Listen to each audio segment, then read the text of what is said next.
My name is Mohammed Nisar Sarfuddin. I've attended Angela's classes, and what I got out of it was phenomenal, because we actually didn't realize how intricate a website and hosting and all the jargon that you talk about computers. I have no idea. As you can see, I'm from the old school, so computer is something we're not familiar with.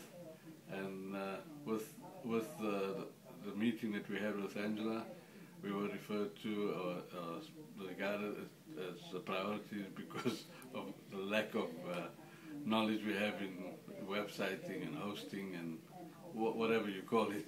So we decided to attend the meeting, and we found this very, very rewarding, because it made it easy for us, took a lot of stress out of our lives to establish our business, and we can then concentrate on what we think we are good at, which is setting up the business and getting that going. And I think that makes it easier. So I would recommend anybody, if you are clueless about websiting and hosting, speak to Angela. She will take the stress out of your life.